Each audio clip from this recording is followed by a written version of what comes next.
শুক্রবার দুপুর 2:25 দিকে বিজয়নগর বক্স কালভার্ট এলাকা দিয়ে রিকশা করে যাওয়ার সময় ইনকিলাব মঞ্চের মুখপাত্র শরীফ ওসমান হাদিকে গুলি করা হয়। দুটি মোটরসাইকেলে করে 4 জন দুর্বৃত্ত হাদিকে লক্ষ্য করে গুলি ছুড়ে পালিয়ে যায়। এখন প্রশ্ন হচ্ছে, নির্বাচনের আগে হাদিকে কেন টার্গেট করা হলো, আর হামলাকারীদের উদ্দেশ্য কি ছিল? হামলার কয়েকদিন আগেই দেশি বিদেশি বহু নাম্বার থেকে মৃত্যুর হুমকি পাওয়ার কথা প্রকাশ্যে জানিয়েছিলেন ঢাকা 8 আসনের স্বতন্ত্র প্রার্থী ওসমান হাদি। রাজধানীর বিজয়নগরের নির্বাচনী প্রচারণার পরে তার উপর গুলিবর্ষণের ঘটনা শুধু একজন প্রার্থীকে লক্ষ্য করে হামলা নয়, বরং আসন্ন জাতীয় সংসদ নির্বাচনের নিরাপত্তা, স্থিতিশীলতা ও রাজনৈতিক প্রতিযোগিতার স্বচ্ছতা নিয়ে নতুন করে প্রশ্ন তুলছে।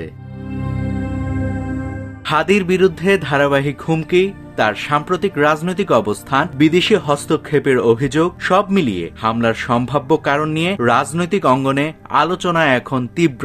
আইনশৃঙ্খলা বাহিনী তদন্ত চালালেও ঘটনা ঘিরে রাজনৈতিক উত্তাপ ক্ষণে ক্ষণেই বাড়ছে।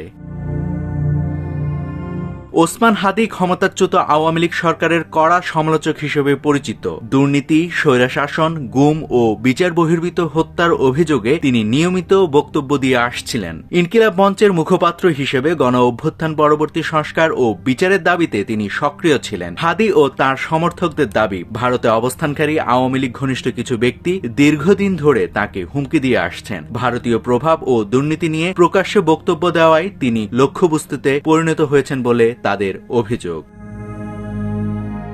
এদিকে তফসিল ঘোষণার একদিনের মাথায় হাদির উপর হামলার এই ঘটনাকে নির্বাচন বানচালের ষড়যন্ত্র হিসেবে দেখা হচ্ছে। তাছাড়া ইতিমধ্যে কয়েকজনকে অনানুষ্ঠানিকভাবে শনাক্ত করা হয়েছে, যাদের সাথে আছে আওয়ামী লীগের যোগসূত্র। সিসিটিভি ফুটেজ ও সামাজিক যোগাযোগ মাধ্যম ঘেঁটে তাদের পরিচয় নিশ্চিত করেছে আইন শৃঙ্খলা বাহিনী। নাভিদ হাসান, সোনালী নিউজ।